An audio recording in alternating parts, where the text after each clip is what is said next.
Sample question paper. Created by Couture Foundation. On ICSE's professional program. Group 2 elective paper 7.4. Banking and Insurance Laws and Practice. Lesson 8. Consumer Protection. Sample question paper. Consumer Protection Laws and Practice. Total marks, 100. Part I. Short answer questions, 40 marks. Answer all questions, 10 questions x 4 marks each. Answer in 2-3 sentences. Q1. List any 4 consumer rights as recognized under the Consumer Protection Act, 2019. Answer. The Act recognizes the right to be protected against the marketing of hazardous goods and services, and the right to be informed about the quality, quantity, potency, purity, and price of goods. It also includes the right to be assured of access to a variety of goods at competitive prices and the right to seek redressal against unfair trade practices. Q2. Define the term, consumer, as per the widened scope of the 2019 Act. Answer. A consumer is any person who buys goods or hires services for a consideration, including those who use such goods or services with the approval of the buyer. The 2019 Act widened this scope to explicitly include individuals who buy goods or services through offline or online transactions, electronic means, teleshopping, direct selling, or multi-level marketing. Q3. What is the main objective of the Central Consumer Protection Authority, CCPA? Answer. The main objective of the CCPA is to regulate matters relating to the violation of consumer rights, unfair trade practices, and false or misleading advertisements which are prejudicial to the interests of the public and consumers. It functions as a central regulator to promote, protect, and enforce the rights of consumers as a class. Q4. State the pecuniary jurisdiction of the District Commission for entertaining complaints. Answer. Under the Consumer Protection Act, 2019, the District Commission has the jurisdiction to entertain complaints where the value of the goods or services paid as consideration does not exceed 1 crore rupees. This allows consumers with smaller claims to seek local redressal efficiently. Q5. Explain the role of the Director General in the investigation wing. Answer. The Director General heads the investigation wing under the Central Authority for the purpose of conducting inquiries or investigations into violations of consumer rights or unfair trade practices. They possess powers similar to those of a civil court, including the power to search and seize records or documents relevant to an investigation. Q6. What are the 2 specific methods available to a consumer for filing a complaint? Answer. A consumer can file a complaint in writing or in electronic form to the District Commission, either by appearing in person or through an agent. Additionally, the 2019 Act introduced the e-Dakil portal, allowing consumers to file complaints online from any location for greater convenience. Q7. Identify 2 types of unfair trade practices that the Act seeks to prevent. Answer. The Act seeks to prevent practices such as making false representations that goods are of a particular standard, quality, or grade when they are not. It also prohibits the publication of any advertisement that is misleading or offers gifts prizes with the intention of not providing them as offered. Q8. Define misleading advertisement according to the Consumer Protection Act, 2019. Answer. A misleading advertisement is one that falsely describes a product or service, gives a false guarantee, or is likely to deceive the consumer regarding the nature, substance, quantity, or quality of the product. It also includes advertisements that deliberately conceal important information from the consumer. Q9. Who is a banking ombudsman, and what is their primary function? Answer. A banking ombudsman is a senior official appointed by the Reserve Bank of India to redress customer complaints against certain services rendered by banks. Their primary function is to facilitate the satisfaction or settlement of complaints through conciliation and mediation between the bank and the aggrieved customer. Q10. Briefly explain the mediation process in the context of consumer commissions. Answer. Mediation is an alternate dispute resolution mechanism where the Consumer Commission refers a case to a mediation cell if there is a possibility of a settlement. It is a voluntary and confidential process where a neutral mediator helps the parties reach a mutually acceptable agreement to resolve the dispute without a formal trial. Part 2. Essay-type questions, 40 marks. Answer any 5 questions, 5 questions x 8 marks each. Answer in 200-300 words. Q1. Consumer Protection Councils, describe the constitution and objectives of the Central, State, and District Consumer Protection Councils. Answer. The Consumer Protection Act, 2019, establishes a 3-tier advisory mechanism through Consumer Protection Councils at the district, state, and central levels. The Central Council is headed by the Minister in charge of Consumer Affairs in the central government. The State Council is headed by the Minister in charge of Consumer Affairs in the state government, and the District Council is headed by the District Collector. The primary objective of these councils is to render advice on the promotion and protection of consumer rights within their respective jurisdictions. They serve as advisory bodies rather than judicial ones. Their focus includes protecting consumers against hazardous goods, ensuring the right to be informed about product quality, price, and promoting consumer education. These councils meet at least once or twice a year, depending on the level, to discuss systemic issues affecting consumers and suggest policy improvements to the government. Q2. Adjudicating authorities explain the three-tier quasi-judicial machinery established for consumer disputes redressal, highlighting their respective pecuniary jurisdictions. Answer. The Act establishes a three-tier quasi-judicial machinery for the redressal of consumer disputes. District Consumer Disputes Redressal Commission, District Commission. This is the first level of redressal established in each district. It has the jurisdiction to entertain complaints where the value of goods or services paid as consideration does not exceed 1 rupee crore. State Consumer Disputes Redressal Commission, State Commission established at the state level. It handles original complaints where the value exceeds 1 rupee crore but is up to 10 rupees crore. It also hears appeals against orders passed by district commissions within the state. National Consumer Disputes Redressal Commission, National Commission located at the national level. It handles complaints where the value of consideration paid exceeds 10 rupees crore. It also has appellate jurisdiction over orders passed by state commissions. Q3. Powers of the Central Authority. Discuss the powers of the Central Consumer Protection Authority regarding the recall of goods and the discontinuation of unfair practices. Answer. The Central Consumer Protection Authority, CCPA, is a powerful regulatory body designed to protect the interests of consumers as a class. One of its most significant powers is the ability to recall goods or withdraw services that are dangerous, hazardous, or unsafe. If the CCPA is satisfied after an investigation that consumer rights are being violated, it can order the reimbursement of the prices of goods or services to the purchasers. Furthermore, the CCPA has the authority to order the discontinuation of unfair trade practices and false or misleading advertisements. It can issue directions to traders, manufacturers, or advertisers to modify or cease such practices. If an advertisement is found to be false or misleading, the CCPA can impose penalties of up to 10 rupees lakh on manufacturers or endorsers, which can extend to 50 rupees lakh for subsequent violations. Q4. E-commerce rules outline the key provisions of the Consumer Protection E-commerce Rules 2020 and how they protect online shoppers.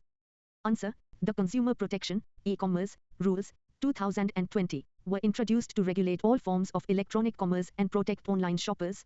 Key provisions include mandatory disclosures. E-commerce entities must provide clear information about their legal name, address, contact details, and customer care numbers. Grievance redressal. Every entity must appoint a grievance officer and acknowledge receipt of any consumer complaint within 48 hours.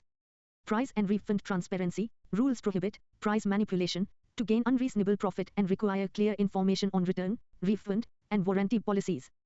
Liability. Sellers cannot refuse to take back goods or withdraw services if they are defective or deficient. They are also prohibited from posting fake reviews or misrepresenting the quality of products. These rules ensure that online consumers have the same level of protection and recourse as offline buyers. Q5. Reliefs available. What various types of orders can a district commission pass if it is satisfied that the consumer's complaint is valid? Answer. If the district commission is satisfied that the allegations in a complaint are proved, it can issue an order directing the opposite party to do one or more of the following. Remove defects. Repair the goods to remove the identified defects. Replace goods. Provide new goods of a similar description which are free from any defect. Refund price. Return the price or consideration paid by the consumer. Compensation. Pay compensation for any loss or injury suffered by the consumer due to the negligence of the opposite party. Punitive damages. In appropriate circumstances, the Commission can award punitive damages and order the removal of deficiencies in services. Cease unfair practices. Discontinue unfair trade practices or restrictive trade practices and not repeat them. Withdraw hazardous goods. Cease the manufacturing or sale of hazardous goods. Q6. Banking Ombudsman Scheme. Explain the Reserve Bank Integrated Ombudsman Scheme 2021 and the grounds on which a customer can file a complaint against a regulated entity. Answer. The Reserve Bank Integrated Ombudsman Scheme 2021 was launched to simplify the grievance redressal process by integrating 3 previous schemes into one.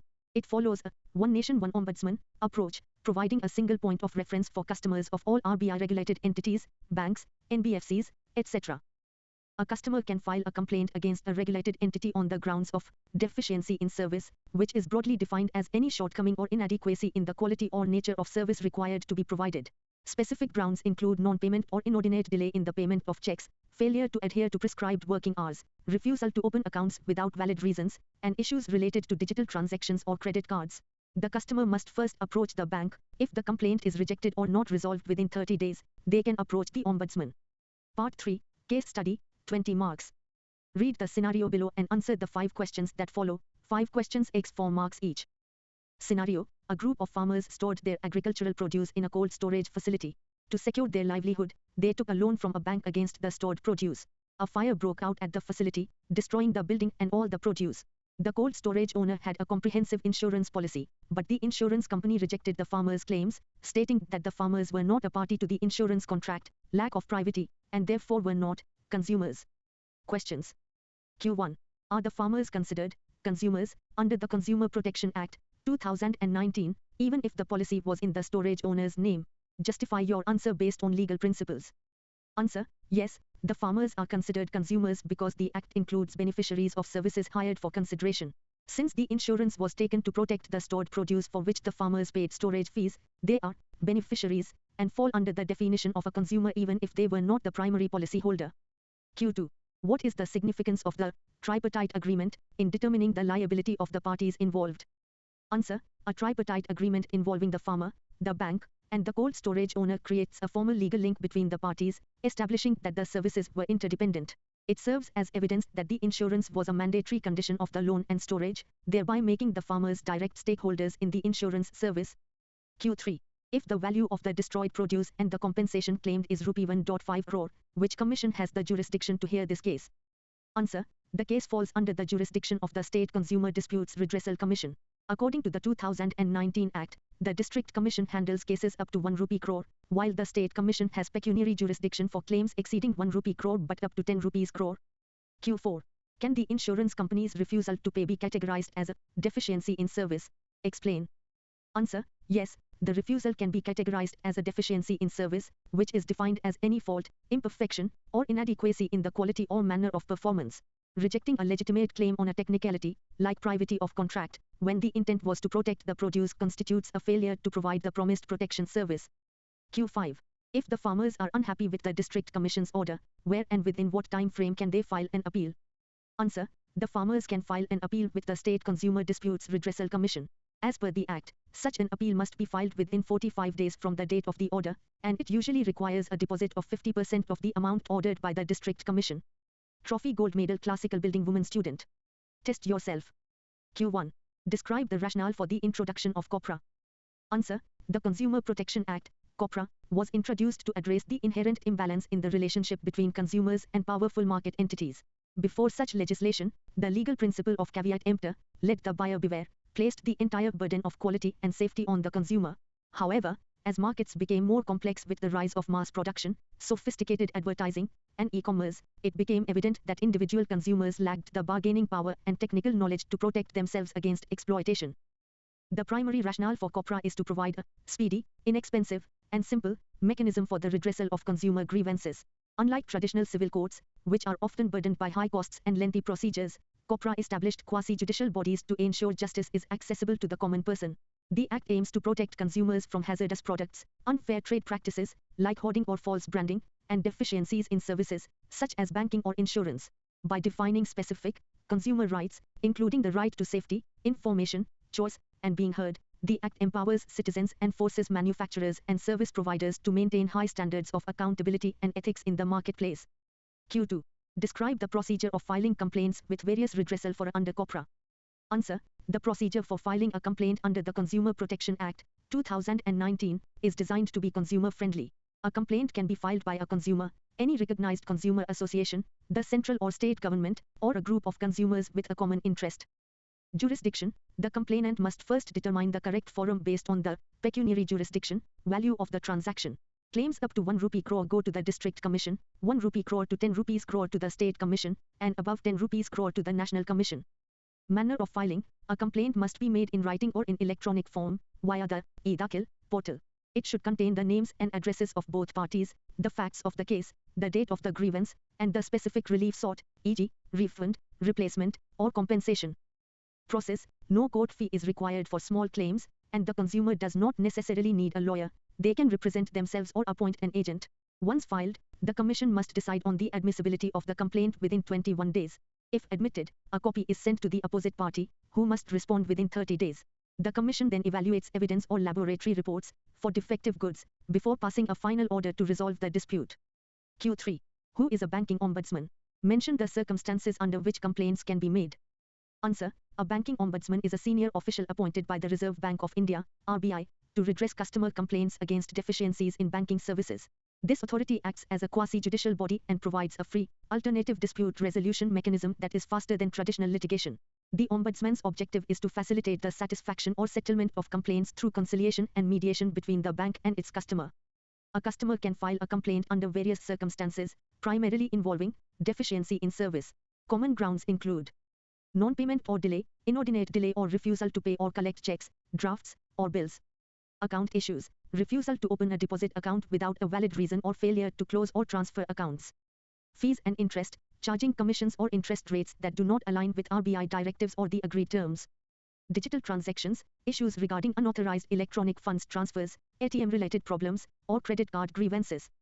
Fair practices, non-adherence to the Fair Practices Code as adopted by the bank, such as harassment by recovery agents or lack of transparency in loan processing. Before approaching the Ombudsman, the customer must have first filed a written complaint with the bank and waited 30 days for a response. Q4. Write brief about appellate authority in the scheme of Banking Ombudsman. Answer. The Banking Ombudsman scheme provides a mechanism for review if either the complainant or the bank is dissatisfied with the award, the final decision, passed by the Ombudsman. The appellate authority is typically a deputy governor of the Reserve Bank of India. This ensures that the final level of internal review remains within the central regulatory body, maintaining expertise in banking laws and practices. The procedure for appeal is as follows. Timeline. Any party aggrieved by the award may file an appeal within 30 days of the date of receipt of the award. The appellate authority may extend this by another 30 days if there is a sufficient cause for delay. Scope of review. The appellate authority reviews the case to ensure that the Ombudsman acted within their jurisdiction and followed the principles of natural justice. They have the power to dismiss the appeal, allow the appeal and set aside the award, or remand the matter back to the Ombudsman for fresh consideration. Precondition for banks. If a bank wishes to appeal, it must have the prior approval of its chairman or managing director. Finality. Once the appellate authority passes an order, it becomes final and binding on the bank. However, the consumer still retains the right to approach other legal forums, like consumer commissions, if they remain unsatisfied. Q5. Discuss general conditions for carrying out e-commerce business in India. Answer. Under the Consumer Protection, E-commerce, Rules, 2020, e-commerce entities, including marketplace and inventory models, must comply with several general conditions to operate in India. These rules are designed to ensure transparency and accountability in the digital marketplace. Legal identification. Every e-commerce entity must be a company incorporated under the Companies Act or a foreign entity with a registered office in India. They must provide clear information about their legal name, principal geographic address, and website details. Grievance redressal. They are required to appoint a grievance officer whose name and contact details must be displayed on the platform. This officer must acknowledge receipt of any consumer complaint within 48 hours and resolve it within 1 month. No price manipulation. E-commerce entities are strictly prohibited from manipulating the price of goods or services to gain unreasonable profit or discriminate between consumers of the same class. Disclosure of information. Platforms must clearly display the total price of goods, including taxes and shipping, expiry dates, country of origin, and details regarding refund, exchange, and warranty. Liability for sellers. Entities cannot refuse to take back goods if they are defective, deficient, or late. They are also prohibited from adopting unfair trade practices, such as posting fake reviews or misrepresenting the quality of products to influence consumer behavior. Q6. Explain the Reserve Bank Integrated Ombudsman Scheme, 2021 in detail. Answer. Launched in November 2021, the Reserve Bank Integrated Ombudsman Scheme, RBIOS, represents a landmark shift toward a One Nation One Ombudsman approach. Previously, customers had to navigate 3 separate schemes for banks, NBFCs, and digital transactions. The 2021 scheme integrates these into a single framework to simplify the grievance redressal process for all RBI-regulated entities, RACE. Key features of the scheme. Universal jurisdiction. It covers all commercial banks, RRBs, scheduled primary cooperative banks, and NBFCs with assets over 100 rupees crores. It also covers all non-bank system participants, like digital wallet providers. Simplified definition of deficiency. The scheme has moved away from a limited list of grounds for complaints. Now, a complaint can be filed for any deficiency in service, which is defined as a shortcoming or inadequacy in the quality or nature of service required to be provided by the RE. Centralized processing. All complaints are handled through a centralized receipt and processing center, CRPC, set up at RBI, Chandigarh. This serves as a single point of entry for customers via email, post, or a dedicated portal, cms.rbi.organization.in. No cost to consumer. The service remains free of charge. The Ombudsman can award compensation of up to 20 rupees lakh for any loss arising directly from the deficiency, and an additional 1 rupee lakh for mental agony and harassment. Focus on resolution. The scheme prioritizes settlement through conciliation or mediation. If a settlement isn't reached, the Ombudsman passes an award. This integrated model significantly reduces the complexity for consumers and enhances the efficiency of the banking regulatory framework. Thanks to Learn with us. You can find more study content on our website couture.com.